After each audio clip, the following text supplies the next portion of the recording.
الحمد لله رب العالمين والصلاة والسلام على رسوله الكريم أما بعد أعوذ بالله من الشيطان الرجيم بسم الله الرحمن الرحيم ربي زدني علما.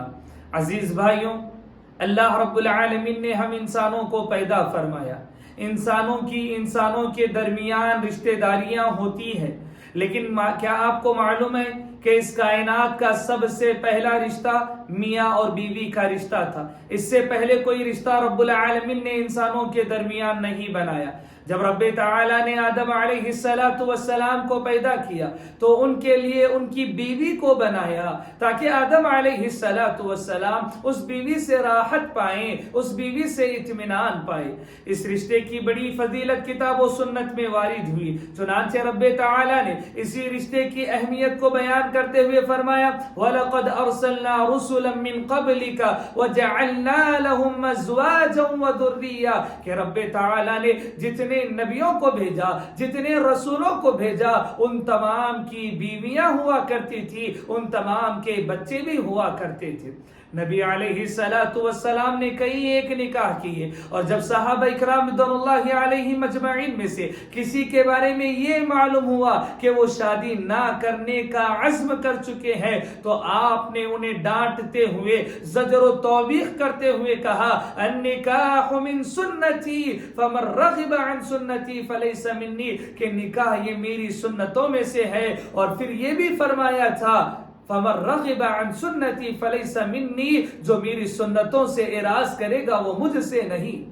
نبی صلی اللہ علیہ وسلم کہا کرتے کہ نبی صلی اللہ علیہ وسلم کے یہ ارشادات ہوا کرتے تھے کہ جب تم بالغ ہو جاؤ، جب تم بڑے ہو جاؤ، جب تم شادی کے لائق ہو جاؤ تو نکاح کر لیا کرو، نکاح کر لیا کرو. اگر نکاح کرنا نہیں چاہتے، ابھی رکنا چاہتے ہیں تو پھر روزے رکھا کرو، کیونکہ یہ روزے ہیں جو تمہاری خواہشوں کو کچل کر رکھ دیتے ہیں.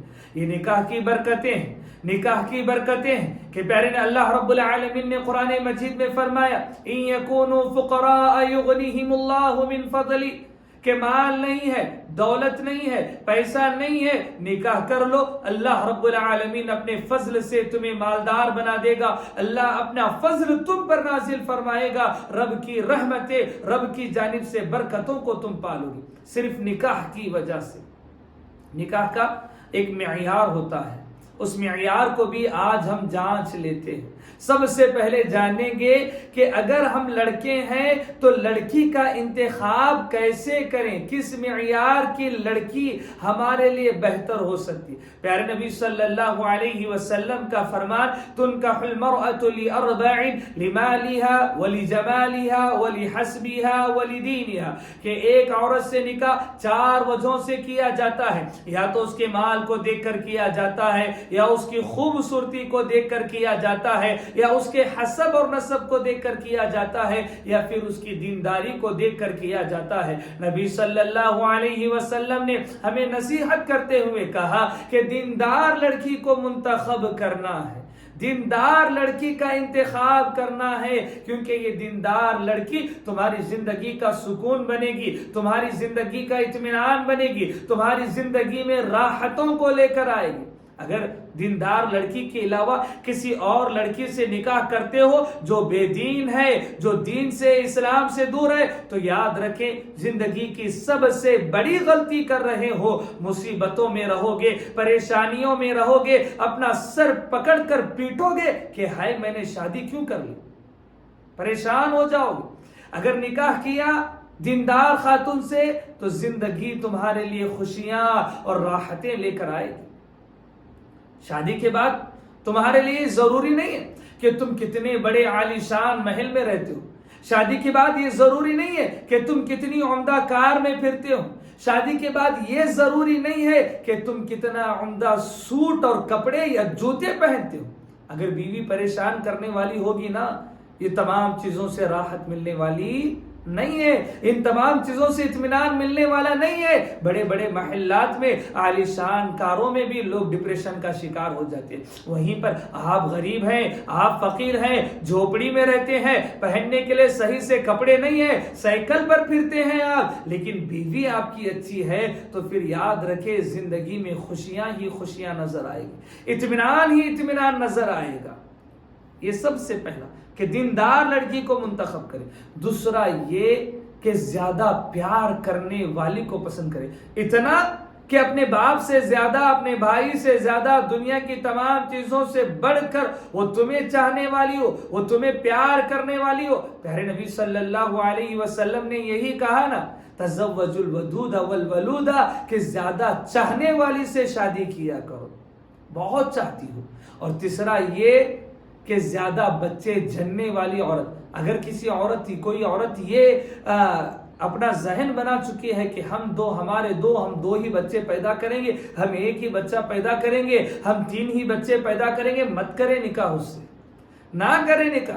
جب تک عورت یہ کہتی ہو کہ جب تک مجھ میں طاقت ہو تب تک میں بچے پیدا کروں گی، اس خاتون سے نکاح کر لیا کرے، کیونکہ نبی صلی اللہ علیہ وسلم نے کہا کہ زیادہ بچے جننے والی عورت سے نکاح کیا کرو۔ چوتھا یہ کہ عورت کا انتخاب کرتے وقت اپنا لیول دیکھ لیا کرو، آپ جس حیثیت کے ہو اس حیثیت کے خاتون کو اپنے گھر لانے کی کوشش کیا کرو۔ اگر آپ نے زیادہ مالدار خاتون کو دیکھا یا زیادہ غریب گھرانے کی خاتون کو دیکھا، تب بھی آپ کے لیے پریشانی ہوگی، کیونکہ اس کا اٹھنا بیٹھنا، اس کی چال چلن، اس کے بات کرنے کا طریقہ اس کے معیار کے مطابق ہوگا، اور آپ کا اپنا معیار ہوگا، مزاج نہیں ملیں گے، انبن ہوگی، لڑائی ہوں گے، جھگڑے ہو جائیں گے۔ اسی لیے عورتوں کے انتخاب میں یہ کچھ چیزیں دیکھا کرے، اور بھی چیزیں ہو سکتی ہے، یہ عمومی، یہ سب سے پہلے ان چیزوں کو دیکھا کرے۔ اس کے بعد آئیں، اگر کسی لڑکے کا انتخاب کر رہے ہیں، لڑکی کے انتخاب کا تو میں نے بتایا، لڑکے کا اگر انتخاب کر رہے ہیں کہ یہ لڑکا ہماری بچی کے لیے مناسب ہے یا نہیں ہے، تو کس لڑکے کا انتخاب کریں گے؟ گھر والے، جاب والے، گاڑی والے، بزنس والے، بڑے حسب اور نسب والے لڑکے نہیں۔ یہ تمہاری بچیوں کو سکون نہیں دے سکتا، بچیاں بھی سن لیں، یہ تمہارے دلوں کی راحت نہیں بن سکتا۔ تمہارے دلوں کی راحت یا تمہارے بچیوں کا آرام اور سکون اس بچے کے ساتھ ہے جو بچہ اسے چاہنے والا، اس کی کیئر کرنے والا ہے۔ یہ نہ سوچیں کہ میری بچی شادی ہو کے بڑے گھر میں جائے گی، کیا کرے گی جا کے؟ اگر شوہر چاہنے والا نہیں، شوہر پیار کرنے والا نہیں، وہ بڑے سے محل میں بھی قید خانے کی زندگی گزارے گی، وہ بڑے سے محل میں بھی لونڈیوں والی زندگی گزارے گی۔ کیا یہ پسند ہے آپ کو کہ بڑے محل میں جائے لیکن وہ آواز نہ کر سکتی ہو، وہ بات نہ کر سکتی ہو، وہ اپنے خیالات کا اظہار نہ کر سکتی ہو، وہ کسی کو آنکھ اٹھا کر دیکھ نہ سکتی ہو؟ ایسی کیا زندگی ہے؟ آپ ایسے لڑکے کا انتخاب کریں جو دیندار ہے، جو بیوی کے حقوق کو جاننے والا ہے، جو بیوی کو خوش کرنے پر اجر و ثواب کی امید رکھتا ہے، جو کھانا کھاتے ہوئے ایک لقمہ اپنی بیوی کے منہ میں رکھنا پسند کرتا ہے، اس غرض سے کہ اگر اللہ رب العالمین چاہے تو اس کام پر بھی مجھے نیکی دے۔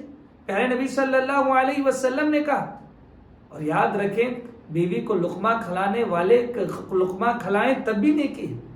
اور ان تمام باتوں کو کہ بیوی کے ساتھ ہنسی مذاق کرنا بھی نیکی ہے۔ نبی صلی اللہ علیہ وسلم کی احادیث کا اگر آپ مطالعہ کریں گے تو 4 مقامات پر ہنسی اور مذاق کو نبی صلی اللہ علیہ وسلم نے جائز قرار دیا، بلکہ اجر و ثواب والا، اور اس کے علاوہ کہیں اور ہنسی مذاق ہوتی ہے تو یہ محض لہو و لعب کہلائے گا۔ لیکن ہاں، ان 4 مقامات میں سے ایک مقام بیوی کے ساتھ ہنسی مذاق کرنا، اس کے ساتھ کھیل کود کرنا، اس کے ساتھ مستی کرنا، اس کو مسکرانا اور اس کی باتوں پر خود ہنسنے لگ جانا بھی نیکی ہے۔ اور یہ باتیں کون جانتا ہے کہ بیوی کو لقمہ کھلانا نیکی ہے، بیوی کو مسکرانا، بیوی کے ہونٹوں پر مسکراہٹ لانا نیکی ہے؟ یہ تمام باتیں ایک دیندار بچہ ہی جان سکتا ہے۔ تو اپنے بچوں کو دیندار بچیوں کو دیندار بچوں کے ہاتھ میں سونپا کریں۔ یہ ان کی زندگی کا سکون اور اطمینان بن جائیں گے، ان کی زندگی کا راحت بن جائیں گے۔ اور اگر تم نے ایسا نہیں کیا، دیندار بچوں کا نکاح آیا محض اس وجہ سے کہ مال نہیں تھا، دولت نہیں تھا، چھوڑ دیا، تو کیا ہوگا؟ الا تفعلوه تکن فتنة فی الارض وفساد کبیر، زمین میں بڑا فساد ہونے والا ہے اگر دیندار لڑکوں کو اگنور کیا گیا۔ تو دیندار لڑکوں کو منتخب کرے اپنی بچیوں کے لیے۔ یہ مال ہے، دولت ہے، اللہ کی نظر میں اس کی کوئی حیثیت نہیں۔ آج نہیں کل مال آ جائے گا، آج نہیں کل دولت مل جائے گی، آج کا امیر کل کا فقیر، آج کا فقیر کل کا امیر بن جائے گا۔ دولت تو بدلتی رہتی ہے، لیکن دینداری اگر کسی کے سینے میں پیوست ہوگی وہ نہیں بدلتی۔ یہ سب سے بڑا انعام ہے۔ وہ ڈرے گا، اپنی بیوی کو ڈرانے سے ڈرے گا، اپنی بیوی کو مارنے سے ڈرے گا، اپنی بیوی کے حقوق کو سلب کرنے سے ڈرے گا، اپنی بیوی کو ناراض کرنے سے ڈرے گا، کیونکہ نبی صلی اللہ علیہ وسلم کی تعلیمات معلوم ہے، اور ان تعلیمات میں لکھا گیا ہے کہ بیوی کو خوش رکھو، بیوی کو مسکراتے ہوئے رکھو، بیوی کے منہ میں لقمہ ڈالا کرو، بیوی کے ساتھ کھیل کود اور ہنسی مذاق کیا کرو۔ یہ باتیں وہ جانتا ہے۔ حضرت سعید بن مسیب رحمۃ اللہ علیہ کی بیٹی کو ایک پیغام نکاح آیا بادشاہ کا۔ سلیمان بن عبد الملک نے کہا، بادشاہ ہے، بہت بڑا بادشاہ ہے، اس نے کہا کہ میں اپنے بیٹے کا نکاح آپ کی بیٹی کے ساتھ کرنا چاہتا ہوں۔ سعید بن مسیب رحمۃ اللہ علیہ نے منع کر دیا کہ میں ایسا نہیں کرنا چاہتا۔ پھر انہوں نے اپنی بیٹی کا نکاح کس سے کیا؟ ایک شاگرد ان کے پاس پڑھتا تھا جو پچھلے 3 دن سے یا کچھ دن سے غیر حاضر ہو رہا تھا۔ جب دوبارہ محفل میں آیا تو پوچھا سعید بن مسیب رحمۃ اللہ علیہ نے کہ کیوں نہیں آ رہے تھے؟ مدینہ کے مدرس سے پوچھا کیوں نہیں آ رہے تھے؟ بولا کہ بیوی کا انتقال ہوا تھا اس لیے نہیں آ رہا تھا۔ بولا دوسری شادی کرنا چاہتے ہو؟ بولا ہاں کرنا تو چاہتا ہوں، لیکن میں غریب ہوں، مفلس آدمی ہوں، اور مجھے کون اپنی بیٹی دے گا؟ سعید بن مسیب رحمۃ اللہ علیہ نے کہا میں اپنی بیٹی کا نکاح تم سے کراتا ہوں، محض اس کی دینداری کی وجہ سے۔ بادشاہ کے بیٹے کا پیغام نکاح ٹھکرا دیا اور اپنی بچی کی شادی اپنے ہی ایک غریب شاگرد سے جس کی بیوی کا انتقال ہوا تھا اس سے کرا دی۔ کیوں؟ اس کے پاس دینداری تھی، اس کے پاس اخلاق تھے۔ یہ ہمارے سعید بن مسیب رحمۃ اللہ علیہ کا عمل ہے۔ لہذا آپ بھی ایسے ہی کریں، اپنی بچیوں کو دیندار بچوں کے ہاتھ میں سونپا کریں جو یہاں پر بھی انہیں خوش رکھیں گے، اور خوشی کے ساتھ ساتھ گھر کا ماحول ایسے بنائیں گے کہ بچیاں جنت الفردوس ان بچیوں کا مقدر بن جائے گا۔ اللہ رب العالمین سے دعا ہے کہ رب العالمین ہمیں نکاح کے معیار کا خیال رکھنے کی توفیق عطا فرمائے۔ السلام علیکم ورحمۃ اللہ وبرکاتہ۔